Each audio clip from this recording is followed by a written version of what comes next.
अस्सलाम वालेकुम, कैसे हैं आप सब लोग। आज बच्चे जब स्विमिंग क्लासेस से वापस आए तो रोज़ की तरह वो इतना थक चुके थे। अयान तो लिटरली सो गया। अयान की तबीयत आज मुझे थोड़ी डिस्टर्ब लग रही थी तो मैं भी बच्चों के साथ सो गई।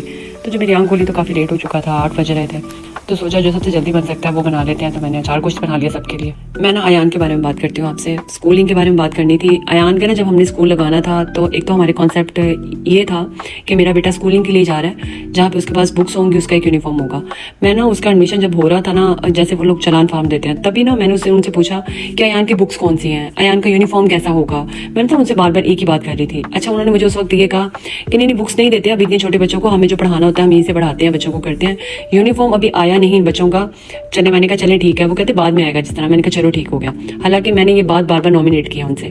फिर जब फीस की बारी आई तो अयान की फीस उन्होंने बाकी बच्चों से, जो कि इनके उन सबसे यानी कि 10,000 अयान की फीस ज़्यादा है।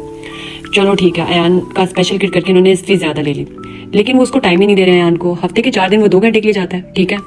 जुमे का दिन आप कंसीडर ना करें क्योंकि वो 1 आवर के लिए जाता है। फिर हफ्ते इतवार की छुट्टी। ये जो एक स्पेशल किट करके अगर ये पैसे ज़्यादा ले रहे हैं, कम से कम आप टाइम भी तो ज़्यादा दो ऐसे बच्चों को।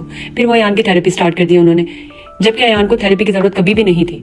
फिर जब मैंने उनसे जाके बात की कि मेरे अब जाके बात की ना कि स्कूलिंग स्टार्ट करें मेरे बेटे की, मुझे थेरेपीज करवानी ही नहीं थी, तो उन्होंने मुझसे रूडली बात की।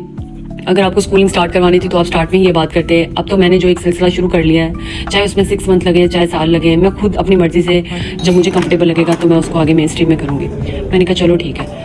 मैं वहाँ तक इनकी बात सुनती रही और मैंने अपने आप पे बहुत कंट्रोल किया था क्योंकि ये मेरे बेटे के बारे में बात कर रहे थे जिसको लेके मैं इतना प्रोटेक्टिव हूँ। फिर उन्होंने ना, मैंने कहा जब वो मेन स्ट्रीम में जाएगा तो वो अमल के साथ बैठेगा। तो उन्होंने कहा कि जी नहीं, वो अमल के साथ नहीं बैठेगा, हमारा रूल है कि सिबलिंग्स आपस में नहीं बैठ सकते। अरे ये रूल तो कहीं भी नहीं है, ये रूल तो पाकिस्तान से बाहर भी नहीं होते, बल्कि पाकिस्तान से बाहर तो जो स्पेशल किड होते हैं ना, पेरेंट्स अपने बच्चे उनके साथ बैठाते हैं चाहे वो बड़े ही क्यों ना हो। यहाँ पे तो माशाल्लाह अयान और अमल की अंडरस्टैंडिंग इतनी अच्छी है। क्या हुआ? मांगो मांगो, अयान के लिए दुआ मांगो। अयान दुआ मांगो। खैर, मेरे टीचर से कोई पर्सनल ग्रजेस नहीं है। मैं अयान को लेके बहुत ज़्यादा प्रोटेक्टिव हूँ, बहुत सेंसिटिव हूँ। आप लोग प्लीज़ अपनी दुआ में अयान को याद रखिएगा। अपना ढेर सारा ख्याल रखिएगा। अल्लाह हाफिज़।